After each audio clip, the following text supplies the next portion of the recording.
Recently, I finished a completionist playthrough of Sonic Frontiers, which in my opinion was fantastic. As a lifelong Sonic fan, I was happy to have a game that actually functioned.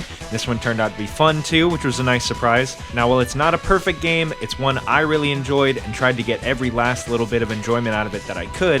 When I finished, I was trying to think about what it was that made it so much fun for me. At the start of the game, you have to choose between action style and high speed style, and if you've seen a shred of discourse about Frontiers online, you'll know that high speed style is the only option. All this does in truth is modify some of the sliders in the menu, and that is precisely what I'd like to talk about today. Sliders. Okay, maybe not sliders, but they are a piece of the pie here. After Frontiers, I got a few games on this big sale that was going on the Switch. I picked up some games from my wish list that were under $20, which is pretty much my budget for anything right now. And one of the games I bought was a little gem from 2018 called Mega Man X Legacy Collection 2. I only bought 2 instead of the combined 1+2 release because I've played through Mega Man X 1 through 4 many times. I don't need to pay money to do it again right now.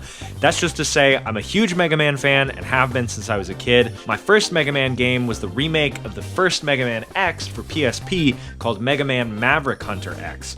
I know that's confusing, and that's kind of a running theme for Mega Man. I played the first few mainline and X games, as well as the absolutely magnificent Mega Man X Command Mission, but we'll get to that later. The game that I played that was really the catalyst for this whole video was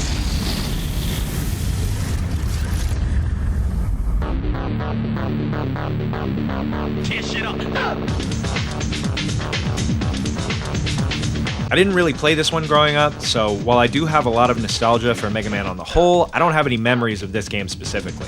When it came out originally on PlayStation 2, best console of all time, don't at me, back in 2003, it was not well received. IGN said at the time, "It is truly frustrating stuff." It's currently sitting at a 58 on Metacritic with a 6.8 user rating, which is honestly higher than I expected. If you wouldn't mind indulging me for a moment, I really just want to read some of the user reviews because Metacritic users have such a way with words. Ready? Sonic Man ZX says, "The main character of this Doom, Axel, he's a generic personage, which says, 'I'm strong, ha ha ha ha ha.' He's on the cover, on the DVD, he's all over the game. That's not what you expected." Nerix69 says, "This game isn't as bad as everyone says. I actually really like 2D sections. 0 out of 5. Robert the Great, "I hate this game. Seriously, I fucking hate this game.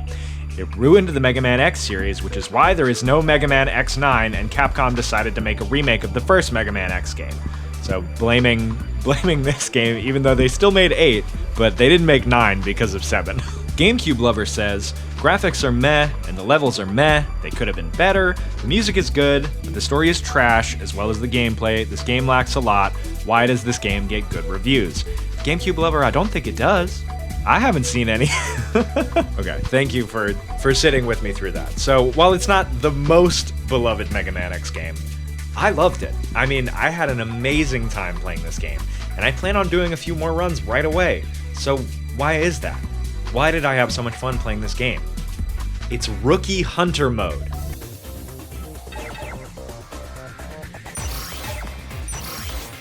No shame, Rookie Hunter mode has made the entire experience a blast for me. Admittedly, when I started the game, I thought about quitting. X7 is brutal. The controls are clunky, the camera is working against you, you do so little damage, but you take a massive blow from any little hit, of which there are many. But when you turn on Rookie Hunter mode, everything changes, okay? This is a mode you select in the menu before you open up the individual X games in the Legacy Collection. The damage you take goes way down, and the damage you deal goes up. Your energy bar for special weapons shoots up to what I think is the maximum. You no longer die from falling into bottomless pits, and then you have a fighting chance in this polygonal hellscape. Jay's Reviews and Matt McMuscles here on YouTube both have really great videos that detail the flaws of this game, as well as some of the Capcom turmoil that happened before release, so definitely go watch both of those if you're interested. However, I think there is so much good in this game that you can reach now because of Rookie Hunter mode included in the re-release. Having the option to take away some of the challenge of older games can really open them up and allow people that never played them originally or maybe never even touched the console they first released on, to experience them in a way that won't instantly turn them off from the whole game. This is why I think it's so frustrating that some companies refuse to re-release older games with these type of options. Looking at you, Sega and Konami. Nintendo. Capcom, though. Capcom has kinda done a good job at this, at least for things like Mega Man and Resident Evil. Except for Mega Man X Command Mission, which is toiling away in sorrow on the 6th gen.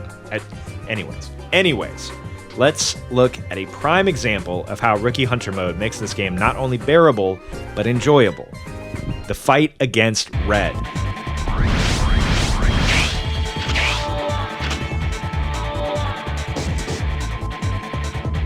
So, what took you so long? This is one of the most complained about fights in all of Mega Man history. Understandably so, because the normal version of this fight is torture.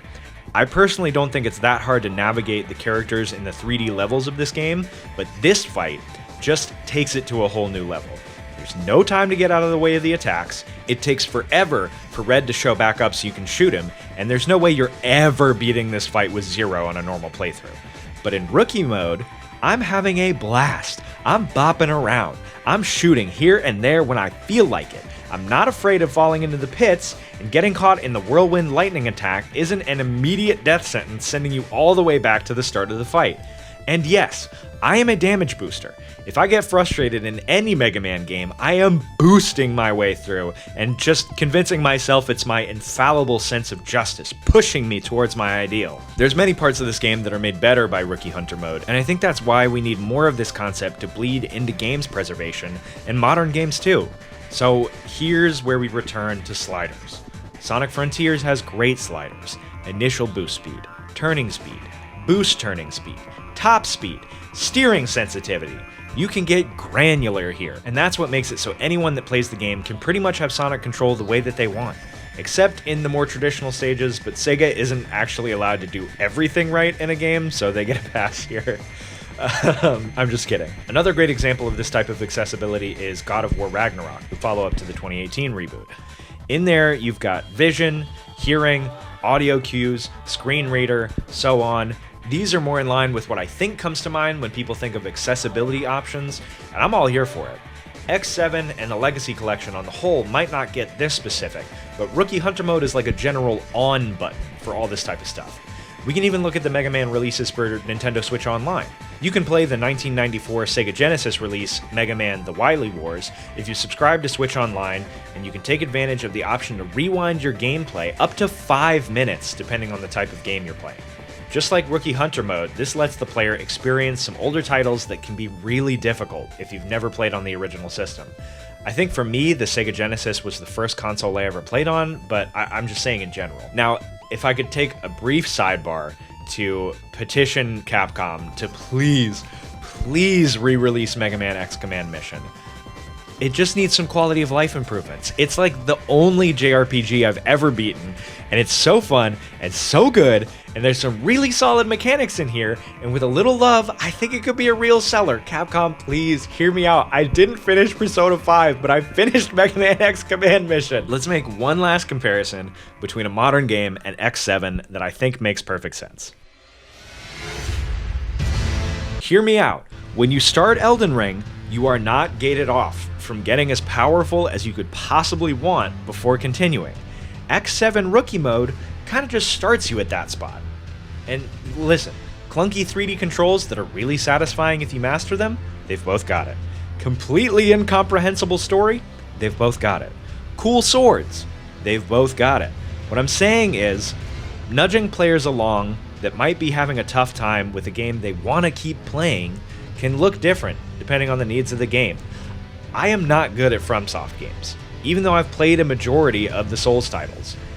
But I feel like I actually got good at Elden Ring because it let me power myself up without forcing the option on people that wanted to push through the brutal difficulty.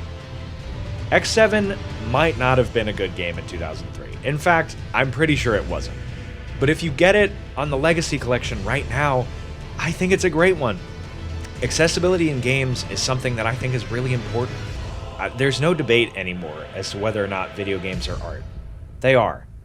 I'm also a big believer in video game preservation. People worked really hard on a lot of games that have been left behind.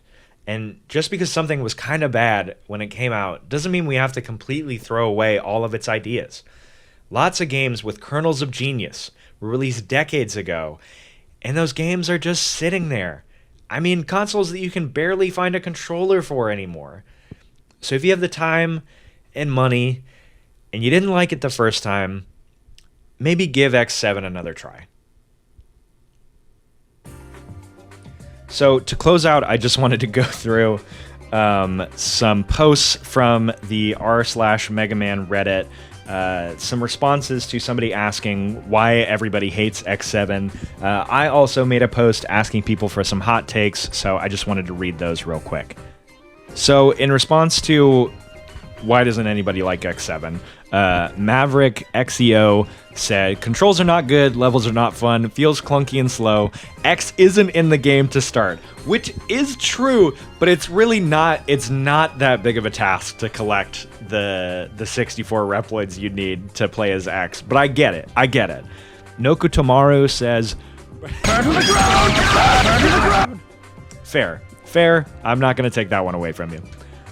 Angel Wing Zero says, have you turned it on?